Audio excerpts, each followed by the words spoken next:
Oh, what a UFC this past Saturday. We are late to this podcast, but we must talk about it. We're thinking about just skipping it, but we must talk about it, mainly due to the commentary by DC and Joe Rogan, specifically DC, on the Merab and Peter Yan fight. But should we just start off with the card? For sure, great card. The co-main event went terrible, but we'll get there. First fight, Balovic versus what's that guy's name? Guskov. Draw. I agree with that decision. Yeah, that was a good decision. That wasn't a bad decision. Out of all the draws, that was one fair draw. It was a good fight. It was kind of like... It was a good fight, I would say, but it was kind of slow pace. It wasn't obviously a barn burner, but it was a good fight. It was a close fight. They each had their moments, but I'm glad they got the draw. I'm glad they didn't give Blachowicz a loss, because he's like 1 or 2 losses out of being out of the UFC. So I'm happy that never happened. The next fight was a bantamweight fight between Talbot and Cejudo, and honestly, Cejudo needs to retire. Oh, he's retiring. Yeah, but he needed to retire. He already retired. He shouldn't have ever come back. He lost ever since he came back. He's been losing. Yeah. And Talbot destroyed him. This was a one-way beatdown. Yeah. Talbot's the future, maybe champion. Do you see Cejudo's face after the picture Dana White put up? Yeah, Talbot might be the future champion, and Cejudo's way past his prime. Yeah. All respect for the legend Cejudo, but he needs to definitely not fight again now. Yeah, there's too much now. Yeah. Next fight, didn't I talk about that? Was a one-way beatdown. Next fight, Terra versus Moreno. And man, this guy might be the future champion. This guy might be the future flyweight champion. He's an amazing fighter. Yeah, 100%. What a performance. Ground and pound finish. He got the TKO against a tough... He's the first person, I think, to finish Brandon Moreno. Yeah. Tough opponent to finish. Brandon Moreno never gets finished. And they were saying...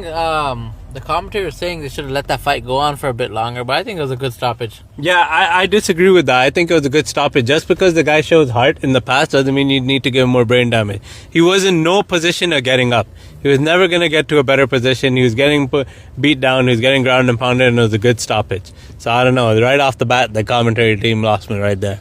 But anyways, moving on to the next fight. This fight was annoying. Joshua Van versus Alejandro Pantoja.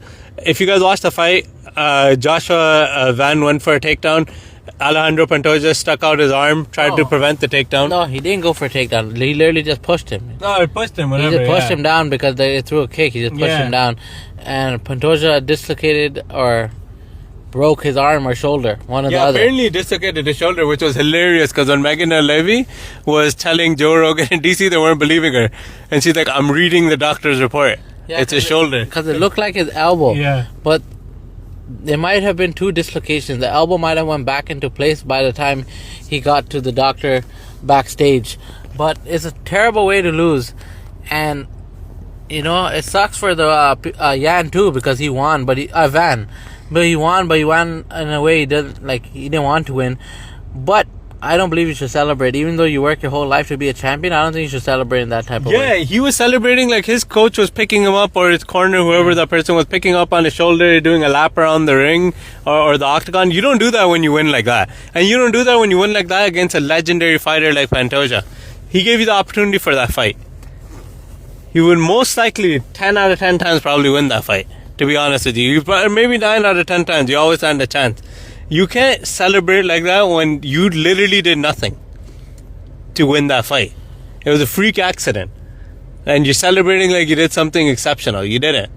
Which is why I lost a lot of respect for Van and his corner. But I would love to see that rematch. Hopefully that happens soon. And I hope Pantoja wins. Moving on to the main event. Now this was the fight I really wanted to talk about. Peter Yan versus Merab, I don't know how to say his last name. Absolute domination by Peter Yan. What a performance by Peter Yan. I have no idea what DC was talking about. Because DC had Merab winning the first 2 rounds. And he was shocked that people in the comments, when they put up the tweets, were saying that they have Peter Yan up. Yeah, but I somewhat agree with DC. I somewhat think that he won one of the 2 for sure, that he might have won both. No, you lost it. You and DC have lost your mind. You and DC have lost your mind. And this one, I gotta agree with Brendan Schaub. I just saw his podcast too. Yeah, what do you think? He said the same thing I'm saying. What were you watching? Easiest win of Peter Yan's career. Easiest win. He absolutely dominated. How are you giving the other guy a round? He's not landing anything significant. The number one thing is damage. He's not doing more damage. He's landing more. But he's doing no damage and he's preventing all his takedowns. Like I said, you should get rewarded for stopping a takedown.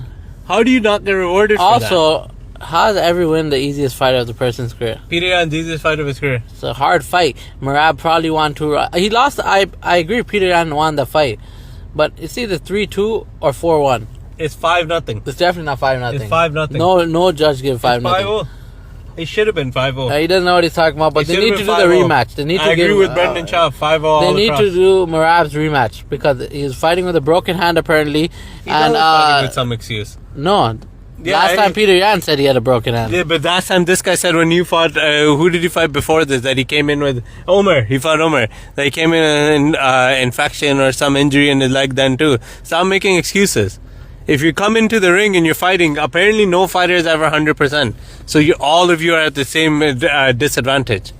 Stop coming up with excuses. You did an amazing thing. You should definitely deserve an immediate rematch because you defended the belt already 3 times this year. You're going for a historic 4 times. Great champion, no doubt. You deserve the rematch immediately, but you lost that fight easily. Stop coming up with excuses. And I don't know what the commentator was watching. That was ridiculous commentary. But anyways, thank you for listening.